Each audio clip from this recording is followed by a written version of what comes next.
অফলাইনে আবেদন করলে কি আপনাদের অনলাইনে পুনরায় আবেদন করতে হবে? 3 তারিখের পরে আপনি আবেদন করেছেন এবং অনেকের ক্ষেত্রে 3 তারিখের আগেও আবেদন করেছেন, কিন্তু এখনো পর্যন্ত অন্নপূর্ণা ভাণ্ডারের টাকা আপনাদের অ্যাকাউন্টে ঢোকেনি। তাহলে সেক্ষেত্রে এবার আপনি কি করবেন? কি কারণে এক্স্যাক্টলি ফর্ম বাতিল হচ্ছে? এছাড়া আপনাদের স্বামী চাকরি করে, সরকারি চাকরি করে, তাহলে সেক্ষেত্রে কি স্ত্রীরা অন্নপূর্ণা ভাণ্ডারে 3,000 টাকা পাবে? স্ত্রীরা কি আবেদন করতে পারবে? মূলত এই 4টি প্রশ্নের উত্তর এই ভিডিওতে আপনাদেরকে দিয়ে দেবো, সেজন্য ভিডিওটিকে মোটেও স্কিপ না করে সম্পূর্ণ মনোযোগ সহকারে দেখতে থাকুন। দেখুন, প্রথমে প্রশ্নটি হচ্ছে, অফলাইনে আপনি অন্নপূর্ণা ভাণ্ডারের জন্য অলরেডি আবেদন করে দিয়েছেন। এই পরিস্থিতিতে কি আপনাকে পুনরায় অনলাইনে অন্নপূর্ণা ভাণ্ডারের জন্য আবেদন করতে হবে? তো প্রথমে এই প্রশ্নের উত্তর আপনাদেরকে দিয়ে দিই। দেখুন, সরকারি বিজ্ঞপ্তিতে স্পষ্টভাবে বলা রয়েছে যে আপনি যদি 3 তারিখে 3 জুন যেদিন অনলাইনে অ্যাপ্লাই শুরু হয়েছিল সেদিন যদি আপনি অনলাইনে আবেদন করে থাকেন, তাহলে সেক্ষেত্রে আপনাদেরকে সেই আবেদন রিসাবমিট করতে বলা হয়েছে।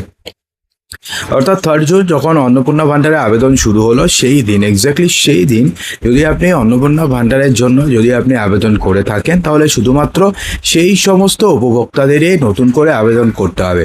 এছাড়া যারা যারা 4 তারিখে আবেদন করেছে, 5 তারিখে করেছে, 6 তারিখে করেছে, তাদের নতুন করে আবেদন করার কোনো দরকার নেই। হলো? তো এখন ব্যাপারটি হচ্ছে অফলাইনের ক্ষেত্রে, অর্থাৎ আপনি ফর্ম ডাউনলোড করেছেন, ডাউনলোড করার পরে ফিল আপ করেছেন, আপনার ডকুমেন্টস জমা করেছেন, জমা করার পরে অর্থাৎ জেরক্স করেছেন, জেরক্স করার পরে সেগুলোকে ফিল আপ করে আপনি জমা করে দিয়েছেন। হলো? তো এই অবস্থায় কি আপনাদেরকে পুনরায় অনলাইনে আবেদন করতে হবে? তো আর উত্তর হচ্ছে একদমই নয়।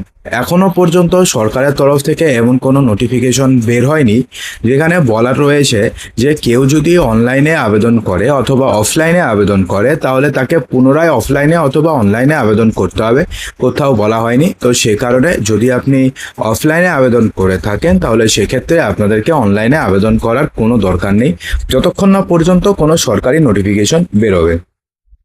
তো আশা করি আপনাদের বোঝাতে পারলাম।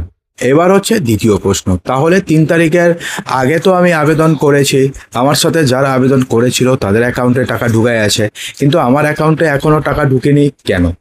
অথবা 3 তারিখের পরে আমি আবেদন করেছি, এখনো আমাদের অ্যাকাউন্টে টাকা ঢুকেনি কেন? কি কারণে? দেখুন, 3 তারিখের পরে কিংবা ফার্স্ট যখন টাকা ছাড়া হলো 3 তারিখে, সেদিন অনেকের অ্যাকাউন্টে টাকা ঢুকেছে, তারপর থেকে টাকা ঢুকতে একটু সমস্যা হচ্ছে। তার পিছনে মূলত কয়েকটি কারণ রয়েছে। তার মধ্যে প্রথম কারণ কি রয়েছে? দেখুন, প্রথম ফর্ম কম জমা হয়েছে, তো সেই কারণে যতগুলো ফর্ম জমা হয়েছে এবং অনেকে ভেবেছিল যে লক্ষ্মীর ভাণ্ডার তো আছে, আমাদেরকে এত তাড়াতাড়ি ফর্ম ফিল আপ করার কোনো দরকার নেই, আমরা একটু ওয়েট করে যাই, তারপরে লক্ষ্মীর ভাণ্ডারের টাকাটা ঢুকলে পরে তারপর আমরা আস্তে আস্তে ফর্ম ফিল আপ করে দেবো। কিন্তু তারপরে যখন জানা যায় যে লক্ষ্মীর ভাণ্ডারের টাকা আপনি পাবেন না, আপনাকে অন্নপূর্ণা ভাণ্ডারের জন্যই আবেদন করতে হবে, না হলে আপনি না 1500 টাকা পাবেন না 3000 টাকা পাবেন।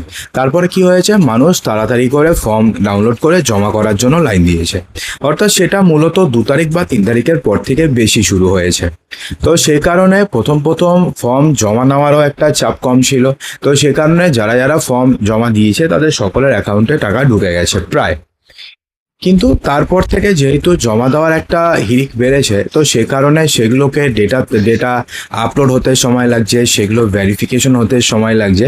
তো এই সমস্ত কারণের জন্য আপনাদের অ্যাকাউন্টে মূলত টাকা ঢুকতে দেরি হচ্ছে। এছাড়া আরও একটি কারণ রয়েছে, অনেকের ফর্ম বাতিল হয়ে যাচ্ছে, অর্থাৎ রিজেক্ট হয়ে যাচ্ছে। ঠিক আছে, তো যাদের ফর্ম রিজেক্ট হচ্ছে তাদের ফর্ম বাতিল হয়ে যাচ্ছে, অর্থাৎ বাতিলই হয়ে গেল, তারা কিন্তু টাকা পাচ্ছেন না। কিন্তু তার সঙ্গে যারা আবেদন করেছেন তাদের অ্যাকাউন্টে টাকা অলরেডি ক্রেডিট হয়ে গেছে। তো এই অবস্থায় আপনাদের অ্যাকাউন্টে টাকা আপনাদের ফর্ম রিজেক্ট হয়েছে কিনা কি করে বুঝবেন? তার জন্য আপনি স্ট্যাটাস চেক করতে পারেন, অথবা যেখানে আপনি ফর্ম জমা করেছেন সেখানে গিয়ে একবার খোঁজ করে নেবেন যে আপনাদের ফর্মটি আদৌ রিজেক্ট হয়েছে নাকি। যদি হয়ে যায়, কি কারণে হয়েছে এবং তার জন্য আপনাদেরকে কি করতে হবে সমস্ত কিছু সেখান থেকে এক্স্যাক্টলি বলে দেবে। ঠিক আছে, এবার দেখুন এর পরের প্রশ্ন, কি কারণে আপনাদের ফর্ম বাতিল হতে পারে? দেখুন, ফর্ম বাতিল হওয়ার অনেক কারণ রয়েছে। তার মধ্যে প্রথম কারণটি হচ্ছে, আপনি যদি ফর্ম ফিল আপটি একটু অস্পষ্ট করেন, অর্থাৎ ধরুন আপনি ফর্মে প্রচুর কাটাকাটি করেছেন, তাহলে সেক্ষেত্রে আপনাদের ফর্ম বাতিল হয়ে যেতে পারে। সে অথবা ধরুন অনেকে রয়েছে যাদের ভোটার কার্ডে এক নাম রয়েছে, আধার কার্ডে আরেক নাম রয়েছে, আবার প্যান কার্ডে আরেক নাম রয়েছে এবং ব্যাংকের অ্যাকাউন্টে অন্য নাম রয়েছে। নাম মানে কি স্পেলিং মিস্টেক রয়েছে।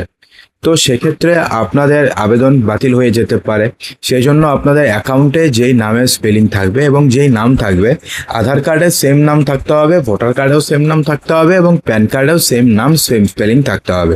তো এই কারণে আপনাদের ফর্ম বাতিল হচ্ছে। অনেকে রয়েছেন যাদের ধরুন আধার কার্ডের ডেট অফ বার্থ যা রয়েছে এবং প্যান কার্ডের যা ডেট অফ বার্থ রয়েছে, দুটোর মধ্যে বিশাল পার্থক্য রয়েছে। তাহলে সেক্ষেত্রে কি হয়েছে, সেই সমস্ত উপভোক্তাদের ফর্ম বাতিল হয়ে যেতে পারে। এছাড়া অনেকে রয়েছে যারা অলরেডি এসআইআর থেকে লিস্ট থেকে বাতিল হয়ে আছে, ঠিক আছে, তবুও তারা ফর্ম ফিল আপ করে জমা দিয়ে দিয়েছে যে যদি আমরা টাকা পেয়ে যাই, তাদের ফর্ম বাতিল হচ্ছে। অনেকে রয়েছে এসআইআর এর নাম বাতিল হয়েছে, তারা ট্রাইব্যুনালে আবেদন করেছেন, কিন্তু ট্রাইব্যুনালে আবেদন করার পরেও যে নাম্বারটি জেনারেট হয়েছে, সেই নাম্বার কেস নাম্বার জেনারেট হয়েছে, সেই কেস নাম্বারটি মেনশন করেনি, তাহলে তাদের ফর্ম নাম্বার ডিলিট হয়ে গেছে। আবার অনেকে রয়েছেন, দেখুন ওখানে না বিধানসভা ক্ষেত্রের নাম এবং আপনাদের অংশ নাম্বার বা ক্রমিক নাম্বার লিখতে বলেছে। অনেকে রয়েছে যারা নতুনটা না লিখে পুরনো যে অংশ নাম্বার বা ক্রমিক নাম্বার রয়েছে সেটা লিখে দিয়েছে, তাহলে তাদের নাম বাতিল হয়ে গেছে অথবা তাদের ফর্ম বাতিল হয়ে গেছে। তো মূলত এই কারণগুলোর জন্যই আপনাদের ফর্ম বাতিল হয়েছে। তো এখন এরপরে সব থেকে বড় প্রশ্ন, যে আপনাদের স্বামী চাকরি করে, আপনার ছেলে চাকরি করে, অথবা আপনার মেয়ে চাকরি করে, সরকারি চাকরি করে, স্থায়ী চাকরি, তো সেক্ষেত্রে কি আপনি ফর্ম ফিল আপ করতে পারবেন? অথবা আপনি কি অন্নপূর্ণা ভান্ডারের টাকা পাওয়ার যোগ্য? দেখুন, এক্ষেত্রে বর্তমানে যা গ্যাজেটেড নোটিফিকেশন রয়েছে সেটা অনুযায়ী যতটা আমরা জানতে পেরেছি, যে যদি আপনার স্বামী চাকরি করে, অথবা যদি আপনার ছেলে চাকরি করে, অথবা মেয়ে চাকরি করে, তাহলে আপনার যে টাকা পাবেন না সেটা কিন্তু কোনো কারণ নেই, ঠিক আছে, আপনি নির্দ্বিধায় টাকা পেয়ে যাবেন। যদি না আপনি চাকরি করেন, যদি না আপনার নামে কোনো ইনকাম ট্যাক্স ফাইল হয়, অর্থাৎ আপনাদের ইনকাম 12 লক্ষ টাকার বেশি হয়, যদি না আপনার নামে কোনো জিএসটি ফাইল থাকে, অথবা যদি না আপনার ধরুন আপনি সরকারি চাকরি করেন অথবা আপনি পেনশনার্স হয়ে থাকেন। যদি এই কটা জিনিস আপনি না হন, তাহলে পরে আপনার হাজব্যান্ড চাকরি করুক, আপনার ছেলে চাকরি করুক, আপনার মেয়ে চাকরি করুক, আপনি অনায়াসে অন্নপূর্ণা ভান্ডারের জন্য আবেদন করতে পারবেন এবং আপনি অন্নপূর্ণা ভান্ডারের টাকাও পেয়ে যাবেন। অর্থাৎ এক্ষেত্রে আপনার স্বামী চাকরি করলো, অথবা আপনার মেয়ে চাকরি করলো, অথবা ছেলে চাকরি করলো, এটা নিয়ে আপনাদের অন্নপূর্ণা ভান্ডারে কোনো রকম যায় আসবে না। অর্থাৎ সেক্ষেত্রে আপনি যেমন আগে টাকা পেয়েছিলেন অন্য লক্ষ্মীর ভান্ডারে, এবারও আপনি পেতে থাকবেন। কিন্তু এক্ষেত্রে না অনেকে বলছে যে একটা স্বচ্ছন্দ পরিবারে কেন 3,000 টাকা করে দেওয়া হবে। দেখুন, এটা যদি সরকার চেঞ্জ করে, যদি পরবর্তীকালে তারা যদি বলে যে না, যার বাড়িতে সরকারি চাকরি রয়েছে তারা এই প্রকল্পের টাকা পাবে না, তো তখন সেটা আলাদা ব্যাপার, তখন দেখা যাবে, তখন তাদের নাম বাতিল হবে। কিন্তু এখনো যেহেতু সরকারি কোনো বিজ্ঞপ্তি বের হয়নি, সে কারণে আমরা সেটা বলতে পারি যে আপনাদের ছেলে মেয়ে কিংবা হাজবেন্ড যেই সরকারি চাকরি করুক না কেন, আপনার অন্নপূর্ণা ভান্ডারের টাকা পেতে কোনো প্রকার বাধা নেই। তো বন্ধুরা, আশা করবো যে ভিডিওটিতে আপনাদের সমস্ত কিছু সঠিকভাবে বোঝাতে পেরেছি। যদি ভিডিওটি ভালো লেগে থাকে তো লাইক করবেন, বন্ধুদের মাঝে প্রচুর শেয়ার করবেন এবং চ্যানেলটিকে সাবস্ক্রাইব অবশ্যই করবেন।